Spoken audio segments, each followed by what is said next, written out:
their only good season was their overager season, which makes sense for a lot of these guys because when you're 20 years old, you're basically a man amongst boys, so your numbers are expected to go up. But for Sear and Charles Antoine Waugh, they've been posting solid numbers ever since they got into the QMJHL when they were 18, 19. And I definitely think there'll be guys who will be ones to look out for in terms of getting maybe an ECHL or an AHL contract down the line. Mika Sear personally is a guy who I've just been randomly kind of on and off my radar for the past few seasons. And it's just nice to see him get a shot with the Canadiens development camp and get a chance to play with some talented players. Yeah, well, the thing with Waugh, Sebastian, and I don't know if you can confirm this. I mean, he's not a giant man. You know, he's like, 6'1", 190 pounds soaking wet or something. But he plays a very, very responsible role from all the analysis that I've actually, seen in some of the videos and whatnot. I mean, I took 2 seconds just now and I opened Hockey DB, and this is a guy who will score maybe 10, 15, 20 goals a year and 30 points and whatnot. And it kind of confirms like what I've seen on video. I mean, is this the kind of guy who you might say, hey, there's that old school defensive center, that we don't seem to be seeing all that much, or maybe, his upside is maybe a little higher than that.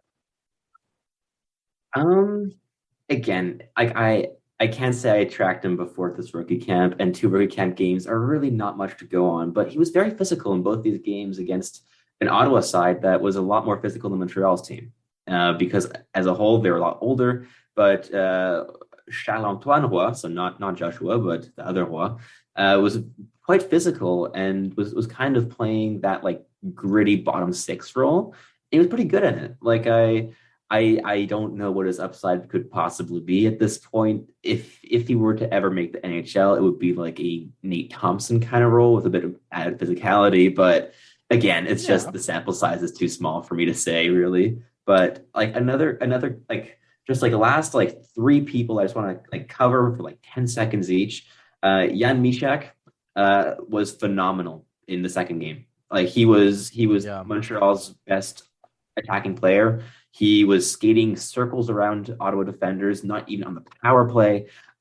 He just looked really dynamic, and I'm really looking forward to seeing a full season of him in Hamilton in the OHL now.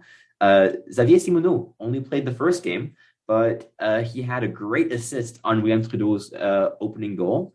And again, he's just a great playmaker. He's just fun. He's going to be so good. I mean, I don't know, he's so much fun. Like I'm looking forward to a full season of him in Charlottetown this year, because like him, Trudeau on a dominant Charlottetown team, it's going to be great. Mm-hmm. And then the last one, like I can't really not mention him, is Raphaël Harvey-Pinard.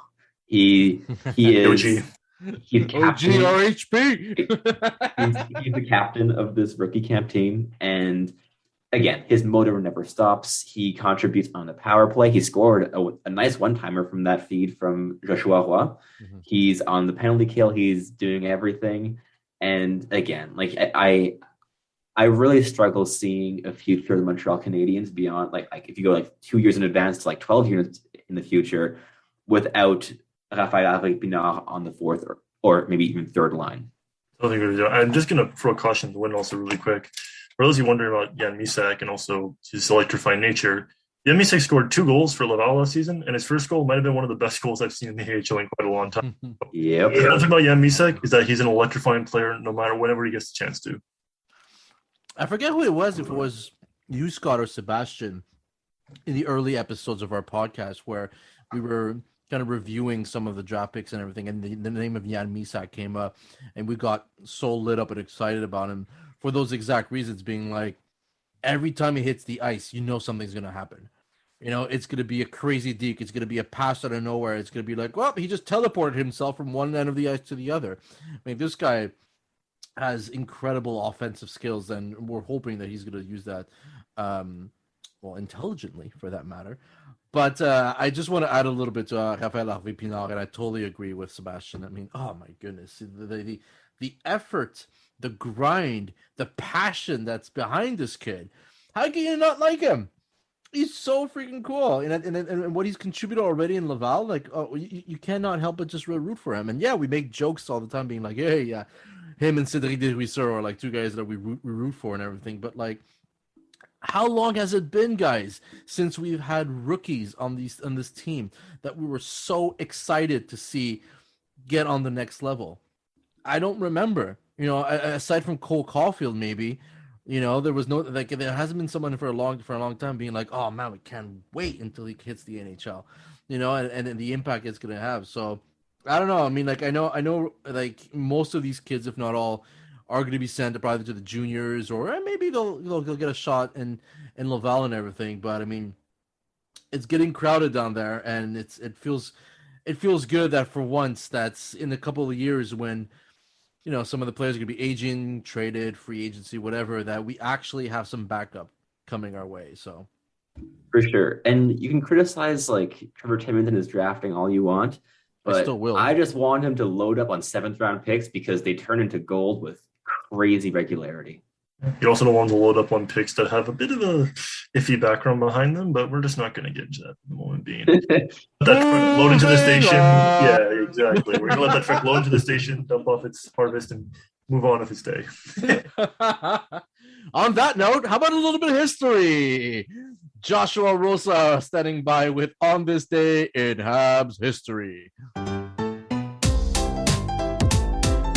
On this day in Habs history,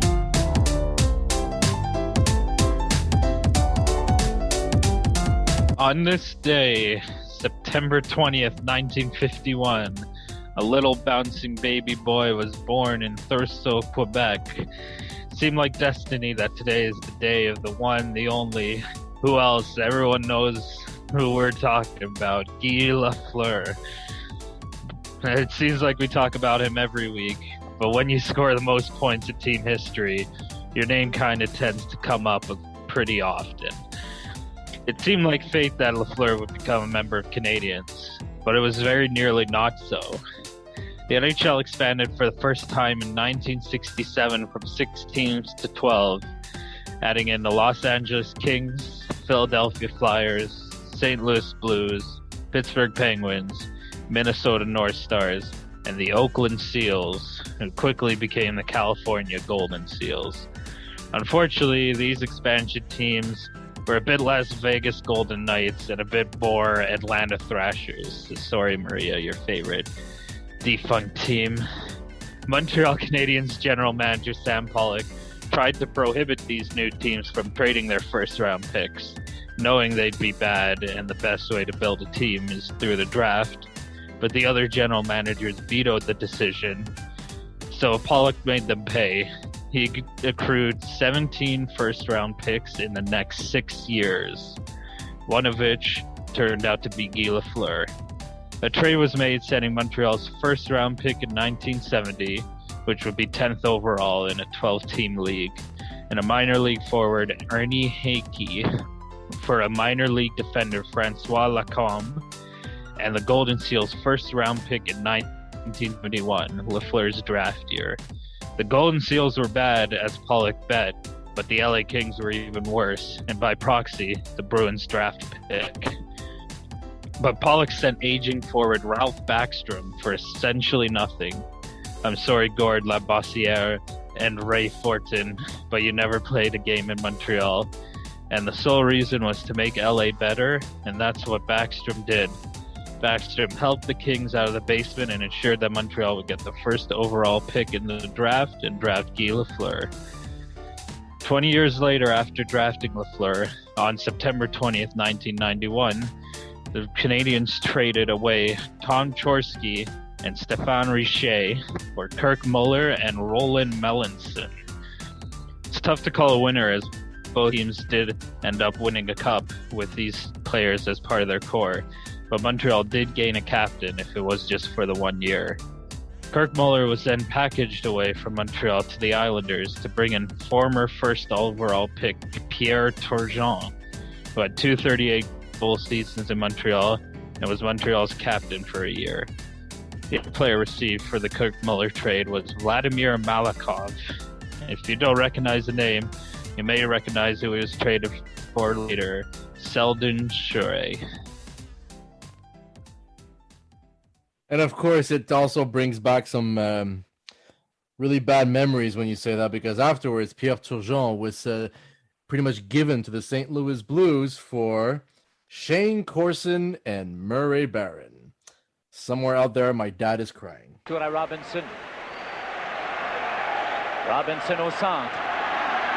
Robinson à Lafleur. C'est le but! C'est le but, Guy Lafleur!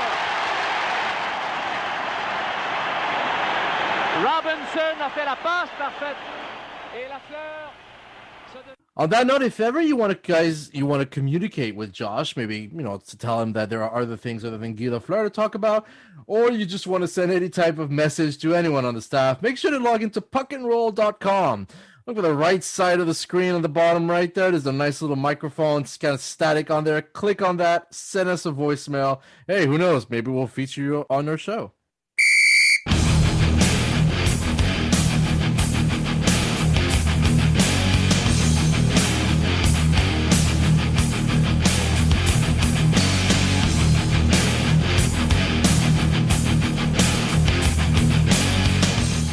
All right, and at this time, we were joined by someone who we've interviewed a few episodes ago. He liked the interview so much that he decided to join our show for a new segment called Around the NHL. It is my absolute pleasure to introduce to you Anthony DeMarco once again. Welcome, sir. I'm really happy to be back. And yeah, you guys were up to task. So I figured why not get my hands in the pot and start directing traffic. I'm just kidding. But all seriousness, really looking forward to this for the coming weeks and months and however long that you can put up with me and I can put up with you. So let's get right into it. All right. So let's get right into it indeed, Anthony. So what do you got for us in terms of the big news around the NHL this week? Well, big news, right? Obviously, we have some pending RFAs still unsigned, most notably Brady Tkachuk out of Ottawa, Elias Pettersson out of Vancouver. It seems like Brady Tkachuk is big game hunting, and why wouldn't he be? Thomas Chabot signed an 8x8 contract, I believe it was 2 years ago. You'd have to think that is the benchmark for Tkachuk. I wouldn't be surprised if he goes any higher. If you go by a lot of advanced metrics last year, he was a top 5 winger in the NHL and by far the best player for the Ottawa Senators. And, obviously there is a bit of a stingy history from Ottawa ownership and Eugene Melnyk for paying his players. But I think Brady Tkachuk is one guy that you really can't mess around with. You really just got to lock him in. And I think he's the next captain of that team. And I think it will get done sooner rather than later, just kind of a who will blink first type of scenario. Obviously, Elias Pettersson, maybe more of a bridge contract, seems to be more on the table along with Quinn Hughes out there.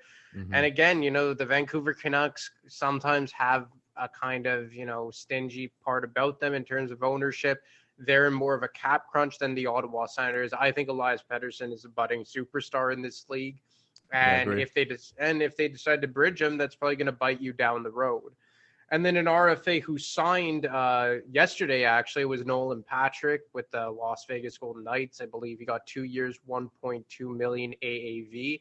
A guy who has had a rocky road in the NHL with the Philadelphia Flyers, missed all of the 2019-20 season, came back last year, was absolutely horrendous for lack of better terms. There were some intangible things going on behind the scenes. He did not like Philadelphia. He didn't want to be in Philadelphia.